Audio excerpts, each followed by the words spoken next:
அருணகிரிநாதர் பெருமான் அருளி செய்த திருப்பரங்குன்றத்தள திருப்புகழ் பாடல். தணத்த தந்தன தணதன தனதன தணத்த தந்தன தணதன தனதன தணத்த தந்தன தனதன தனதன தனதான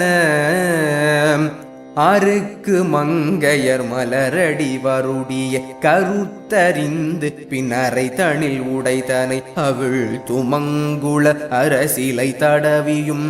இரு தோளும் அனைத்து மங்கையின் அடி தோறும் நகமிழ உதட்டை மென்று பல்லிடு குறிகளுமிட அடிக்கடதனில் மயில் குயில் புறவென மிகவாய் விட்டுருக்கும் அங்கியின் மெழுகென உருகிய சிரத்தை மிஞ்சிடும் அனுபவம் உருபலம்